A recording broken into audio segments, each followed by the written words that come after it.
In the summer of 2016, software giant Microsoft faced a major cybersecurity incident. The day had started like any other at Microsoft's headquarters in Redmond, Washington. But unbeknownst to the tech behemoth, a sinister code was worming its way through their complex network, exploiting a vulnerability that until then had lain dormant and undiscovered.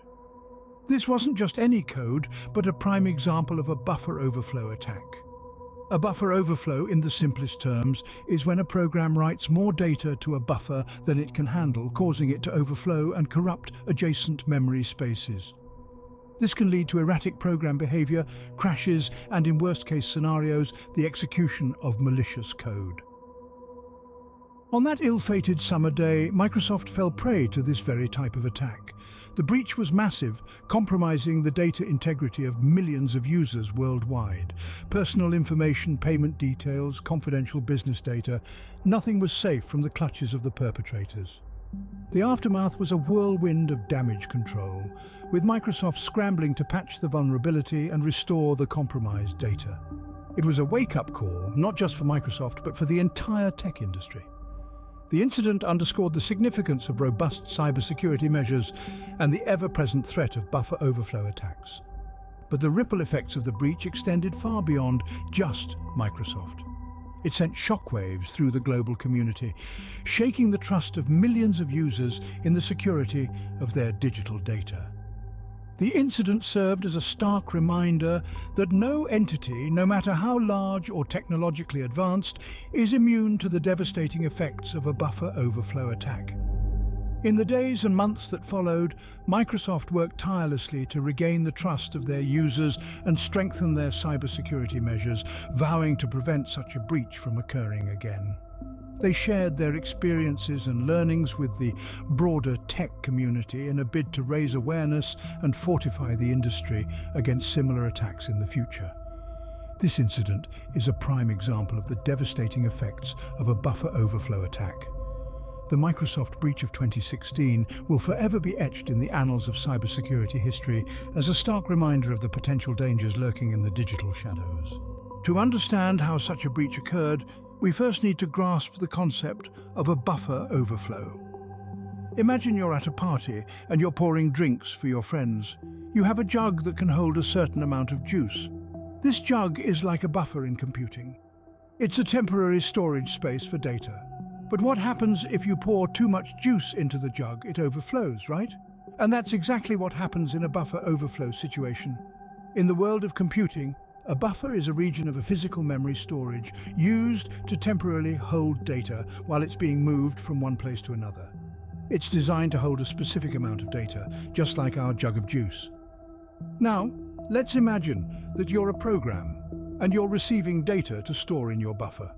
You're expecting a certain amount of data, but what happens if you receive more data than you have room for? That's right. Just like our jug of juice, your buffer overflows. When a buffer overflows, the extra data has to go somewhere, right? It spills over into adjacent buffers, corrupting or overwriting the valid data held in them. This is the essence of a buffer overflow vulnerability. But why is this a big deal, you might ask? Well, if a hacker can intentionally cause a buffer overflow, they can overwrite that buffer with their own data. This can lead to erratic program behavior, including memory access errors, incorrect results, a crash, or a breach of system security. In essence, it's like a dam bursting, but in the world of data. And that's a buffer overflow in a nutshell. It's a simple concept, but its implications can be far-reaching and potentially devastating in the wrong hands. In essence, a buffer overflow is like a dam bursting, but in the world of data. Now that we have a basic understanding, let's delve deeper into how a buffer overflow actually works. Imagine you're pouring a cup of coffee. If you pour too much, it overflows, right? The same principle applies to buffer overflow in computer memory. In the world of computing, a buffer is a temporary storage space, sort of like a coffee cup. Data is poured into it for processing, but what happens when there's too much data? Well, just like the coffee cup, the buffer overflows. This overflow can lead to data corruption or even a system crash. Now, you might be wondering, how does this overflow actually occur? The answer lies in the stack, an essential component of a computer's memory. A stack is a region of memory where data and instructions are stored temporarily. It grows and shrinks automatically as functions push and pop data on and off it. Here's where things get interesting. The stack stores data in a last-in, first-out manner, meaning the most recently stored data will be the first to be retrieved. However, if a function attempts to push more data onto the stack than it can handle, we experience a buffer overflow. But why does this overflow cause such a big problem? Well, the overflowing data can overwrite other important data on the stack. This can lead to unpredictable behavior such as data corruption, errors, or system crashes. Worse yet, if an attacker can control the overflow, they can overwrite the stack with malicious code, leading to severe security breaches. So the mechanics of buffer overflow involve a delicate interplay between the stack, data, and functions. There's a careful balance to be maintained here, a balance that, when tipped, can lead to significant issues. It's a tricky process, but once understood, it paints a clear picture of how data can be compromised. The mechanics of buffer overflow might seem complex, but they're crucial to understanding how systems can be made vulnerable and how we can better protect them. Unfortunately, what can be understood can also be exploited. Now let's delve into the darker side of buffer overflow.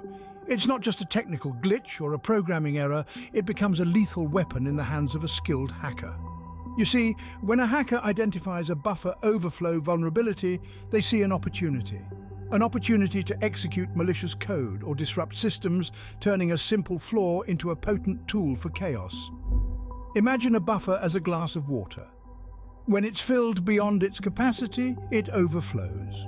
In a computer system, this overflow can spill into adjacent memory locations, corrupting or even overwriting the data stored there. Now, what if this overflowing water isn't just water, but a specially crafted poison? That's what a hacker does. They pour in malicious code, causing the system to behave unpredictably, or even worse, in a manner that the hacker desires. One common way hackers exploit buffer overflow is through the execution of arbitrary code. The hacker carefully crafts input data which, when overflowed, contains a specific sequence of operations or code that the system will execute. This could include actions that grant the hacker unauthorized access or control over the system. Another method is the denial of service attack, or DOS. By causing a buffer overflow, the system can crash or become unresponsive, denying service to legitimate users. This is often done to distract or create a smokescreen for other illicit activities. Buffer overflows can also be used to alter the program's flow of execution. By overwriting certain memory locations, the hacker can manipulate the system to skip security checks or execute functions it wouldn't normally perform. In essence, buffer overflow vulnerabilities provide hackers a foothold, a backdoor into systems, allowing them to infiltrate, disrupt, and control. It's like handing them the keys to the kingdom. Buffer overflow, in the hands of a hacker, becomes a potent tool for chaos. The Microsoft incident is not an isolated one. Let's delve into the murky waters of cyberspace to recount other notorious incidents of buffer overflow attacks, which have left indelible marks in the annals of cybersecurity. Perhaps one of the most infamous incidents is the Morris worm. In 1988, a 23-year-old graduate student named Robert Tappan Morris unleashed a worm that exploited a buffer overflow vulnerability in the Unix operating system's finger daemon. The worm replicated at an alarming rate and in a matter of hours had infected around 6,000 machines, which was approximately 10% of the entire internet back then. The incident led to the creation of the first Computer Emergency Response Team, or CERT, and Morris became the first person convicted under the Computer Fraud and Abuse Act. Fast forward to the turn of the millennium, the Code Red worm exploited a buffer overflow vulnerability in Microsoft's Internet Information Services. In less than a week, the worm infected nearly 400,000 servers, defacing websites and launching denial-of-service attacks. In 2003, the SQL Slammer worm exploited a buffer overflow in Microsoft's SQL Server and Desktop Engine database products. It doubled in size every few seconds and within 15 minutes caused significant internet slowdown globally. Then, of course, there's the Heartbleed bug of 2014. It exploited a buffer overflow vulnerability in the OpenSSL cryptographic software library, potentially allowing attackers to read sensitive data from the memory of systems using the vulnerable software. These incidents underscore the widespread and destructive potential of buffer overflow attacks. They serve as stark reminders that buffer overflow vulnerabilities, if left unaddressed, can wreak havoc on a global scale, compromising systems, stealing sensitive data, and even bringing the internet to a standstill. It's a testament to the ever-evolving nature of cyber threats and the constant need for diligent security measures. So how can we guard against such attacks? It's a question that naturally springs to mind after seeing the havoc that buffer overflow can wreak. Thankfully, there are several strategies that can be deployed to minimize the risk. First up is bound checking. The idea here is to add an extra layer of security that verifies the amount of data being written into a buffer. If the data exceeds the buffer's capacity, the operation is halted, preventing a buffer overflow. This approach is one of the most effective ways to stop buffer overflow attacks in their tracks. However, it's worth noting that bound checking does come with a slight performance cost due to the extra checks it necessitates. Another strategy is to make use of safe libraries. These libraries have been specifically designed to handle data in a way that avoids buffer overflow. They replace standard susceptible functions with safer alternatives that automatically include bound checks. By substituting your code with these safer functions, you can drastically reduce the risk of buffer overflow. Additionally, randomizing the location of data in memory can also be a useful tactic. This method, known as address space layout randomization, or ASLR for short, makes it much harder for an attacker to predict where to inject malicious code.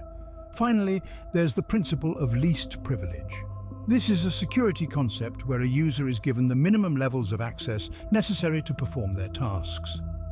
By limiting the capabilities of each program, any potential buffer overflow attack becomes less damaging, as it won't have the permissions to alter critical areas of the system. These measures, while not foolproof, can significantly reduce the risk of a buffer overflow attack. It's important to remember that security is a constantly evolving field. And the best way to stay ahead of the game is to continually update and adapt your defenses. Stay vigilant, stay safe, and keep your systems secure. As technology evolves, so does the nature of buffer overflow attacks. This sentence holds true as we delve into the future of buffer overflow. Buffer overflow attacks have been around for decades, and they've adapted to the changes in technology. But what does the future hold? The next frontier for these attacks could be the ever-growing field of the Internet of Things, or IoT, where devices are more interconnected than ever before. Imagine a world where your smart fridge, your wearable fitness tracker, or your smart home security system could all be potential targets for buffer overflow attacks. Yes, it sounds like something out of a science fiction novel, but it's a reality we need to prepare for. With the rise of IoT devices, the potential attack surface for hackers expands exponentially.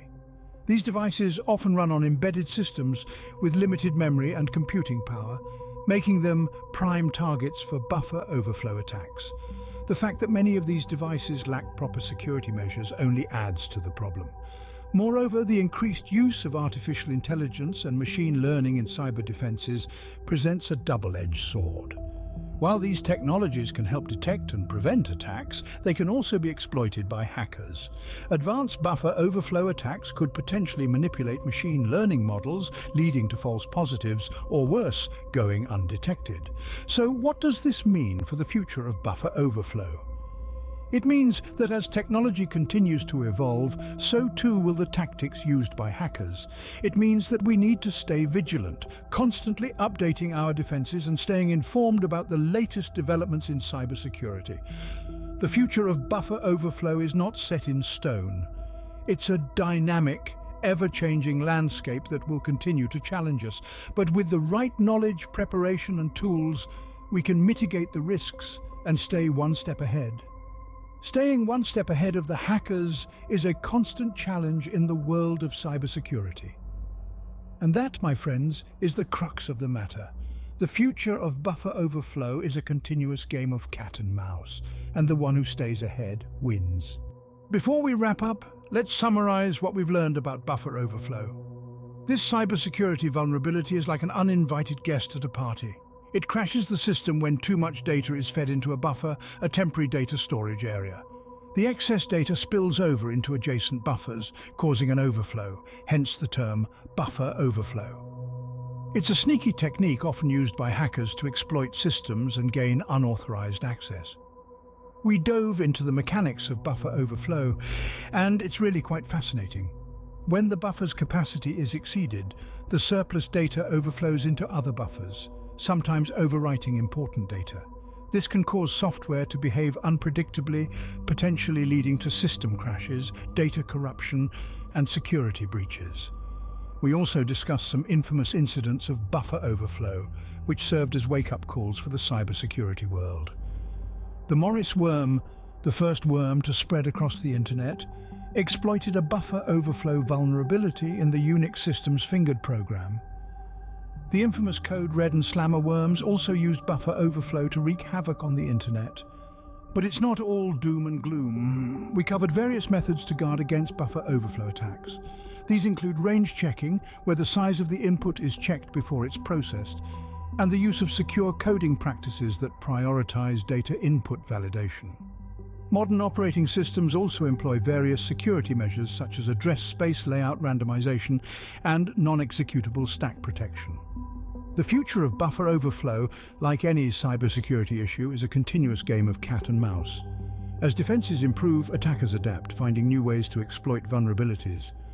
But with a solid understanding of buffer overflow, we can anticipate potential threats and take preventative measures. Remember, understanding is the first step to prevention. So let's keep our knowledge sharp and our systems secure. And hey, if you found this video helpful, don't forget to like, share, and subscribe to my YouTube channel. Stay safe out there. We've covered a lot of ground today, from the real-life drama that unfolds with buffer overflow incidents to the intricate mechanics that make it a formidable tool in a hacker's arsenal. We've delved into some famous incidents that shook the world of cybersecurity, and we've also explored how we can guard against such attacks. Let's not forget the future of buffer overflow. As technology continues to evolve, so do the threats we face. This constant state of flux means that our understanding of buffer overflow and cybersecurity in general needs to be dynamic. Buffer overflow is not just a term we hear in the news or a concept we study in textbooks. It's a real, tangible threat in the digital world we inhabit. It's a reminder of the vulnerability of our systems and the importance of robust security measures. Understanding buffer overflow is not just about knowing how it works. It's about appreciating the scale of its potential impact, recognizing its signs, and being prepared to respond effectively. It's about being a responsible digital citizen in an increasingly interconnected world. We may not all be cybersecurity experts, but we all have a role to play in safeguarding our digital spaces. And that starts with education. The more we know, the better equipped we are to protect ourselves and our communities. So let's continue to learn. Let's delve deeper into the world of buffer overflow and cybersecurity. Let's ask questions, seek answers, and share knowledge. After all, knowledge is power. And in the context of cybersecurity, it's our first line of defense. In the end, we hope this video has piqued your interest in the subject. And remember, this is just the tip of the iceberg. There's a whole world of cybersecurity out there waiting to be explored. Thank you for watching. If you found this video informative, please like, share, and subscribe to my YouTube channel for more content like this.